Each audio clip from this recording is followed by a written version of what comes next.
Hello and welcome to the podcast. Today I have a special guest joining us. Her name is Sophie Bell. She is a freshman in high school and is currently taking an AP Environmental Science class, and she has really been enjoying it, so I figured her insights would be very helpful on this episode. Thank you for being here, Sophie. Yes, I'm excited to be here. Awesome. Well, we'll get right into it.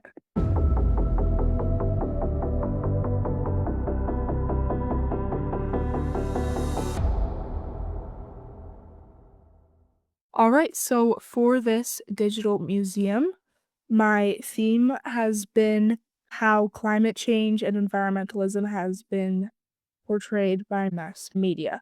And so for this specific podcast, today we're going to be discussing the documentary An Inconvenient Sequel, Truth to Power. And that was kind of spearheaded by Al Gore, former vice president, and his environmental initiatives and large movement. So this documentary was released in 2017, and also, like I mentioned earlier, is actually a sequel to An Inconvenient Truth that was released in 2006. So me and Sophie had the opportunity to watch this documentary together. It was really interesting. Neither of us had seen it. And yeah, just kind of an interesting view into many initiatives that have happened towards climate change. So, Sophie, what was some of your initial thoughts while watching? Yeah, it was just a lot about how Al Gore kind of drove the media coverage and everything about climate change and really took that initiative to push to start getting everyone recognizing it and pushing for change because it is really urgent. So, yeah, there is a lot of cultural and historical significance regarding this documentary being in 2017, right? And then its prequel in 2006. We see a large shift seen in the climate and environmental movement that was carried over from the 90s, then into the 2000s. And we see this now still in this decade a lot. But, right, back to this time of significance was this documentary is primarily documenting the 2016 United Nations Climate Change Conference and the results of that. Although I was just 6 in 2017, I see now how this documentary really tied to the globalization and popularization of the global warming movement. And I mean, I wasn't really much older either. Yeah, so this just overall theme that I've been studying and researching and just gathering information on and really just looking through about how environmentalism, climate change, global warming, all the things have been portrayed by media and different forms of mass media and communication has been really, really interesting. And I think that this documentary just kind of encapsulates it very well because we see a few things. We see a discouragement and a call to action to both leaders and just everyday people, right? About all these environmentalist movements we can implement to help our climate and our earth. But then we also see, especially in this documentary, I wanted to highlight a very positive note and positive tone that we see at the end. There are some setbacks still, but we still see an overall theme of positivity. Yes, lots of positivity in terms of he was explaining and talking about all of the growth in terms of renewable energy sources in recent years, like solar energy. And this is such a huge deal because a lot of the greenhouse gas pollutants they come from those fossil fuel combustions from manufacturing and industrialization.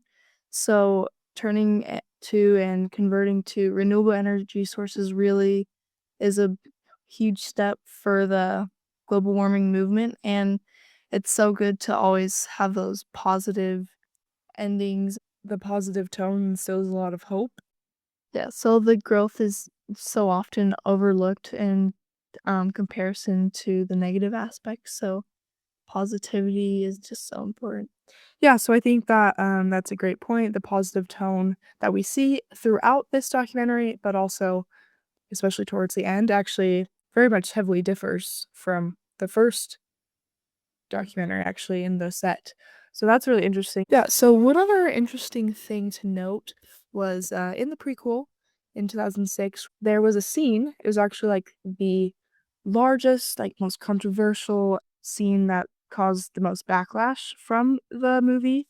It was a computer image, like, rendition of New York and, the 9/11 memorial that was currently being built at that time, and, Gore shared that, if things continue to go on the way they're going, then sea level rise and flooding would affect that part of New York, and, this memorial that was being put up in the tragic effects of 9/11, and so this really got people in uproar, and so it was really interesting for him to actually address it in the sequel.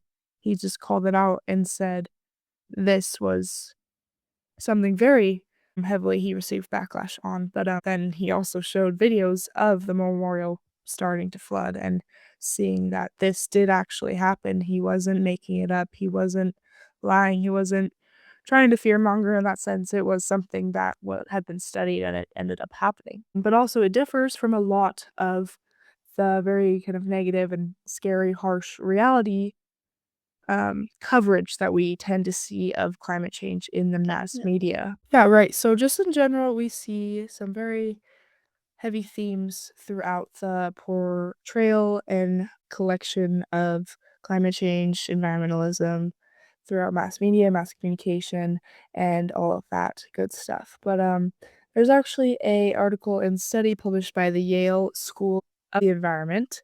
And here's this the quick headline for you. So it says, even in polarized US, sequel to Gore climate doc has potential to engage millions. And then it just goes on to further explain a little bit of what this is about, why it's relevant, and how it can inspire millions, truly. And we've really have seen those effects throughout this sequel, but then extremely the prequel. The prequel raised a lot of concerns, a lot of talk, but it got people talking, and that's what matters. Yeah, so really going into just a little bit more about that audience impact and interpretation of this documentary. Like I've said, and Sophie has said, the ending gave a lot of hope. Actually, at the conference that a UN conference in 2016, the climate change conference, actually ended up ending one of their votes and their discussion by saying, "Look, we started this conference by giving our condolences for the tragedies that had happened."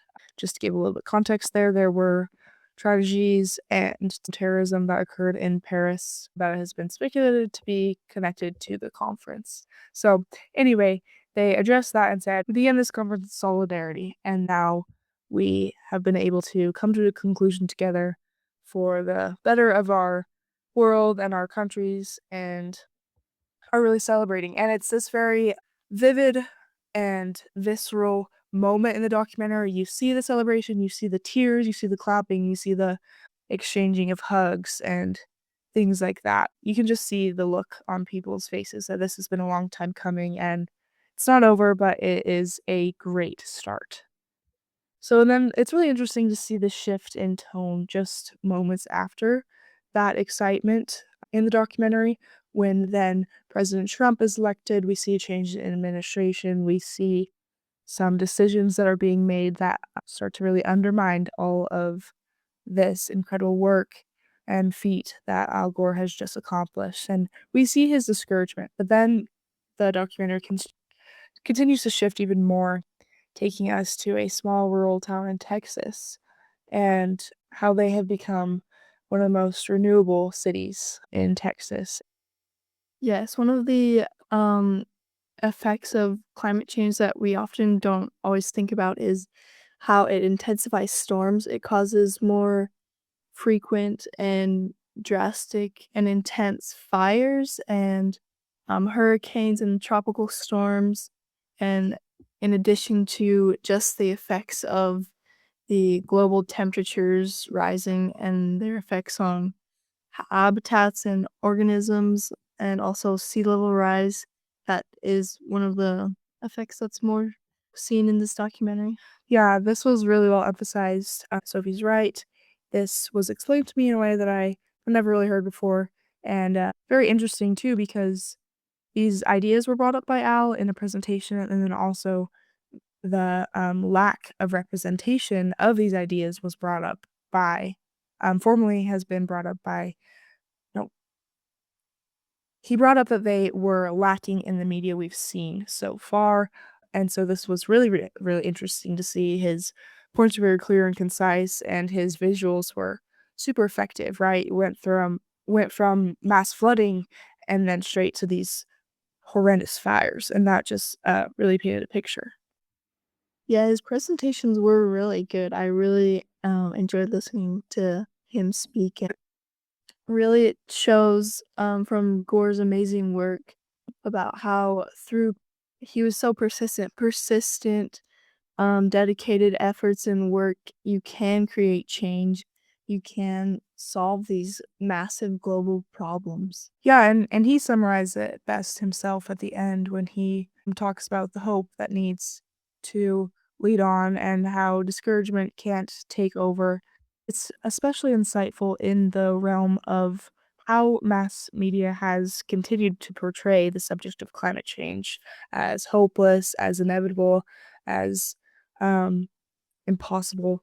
And we really see a difference in tone and authenticity at the end of this documentary, but throughout it, and honestly throughout all of Gore's career in this environmental initiative. We see that this documentary encapsulates a lot of the negative and drastic effects of climate change and urgency, but we also see hope, perseverance, and light that comes at the end of the tunnel when we as humanity work together to create a better future and a better earth. So, something really important to note is how largely of an impact the medium shapes has and shapes the way that a message is communicated, especially on this topic of the climate. Because we see this like long form documentary, it can go into a lot more detail, go into the human aspect of it, cover the little stories and the big ones, and really get down to the root cause of things or just an expansion, right? But then we see that in comparison to short headlines and 1 to 2 pages of news articles or blurbs in a magazine, things like that. And that dramatization of, journalism and how that medium completely shapes the way the message of environmentalism impacts and initiatives and concerns is getting across to the community. Thank you for tuning in.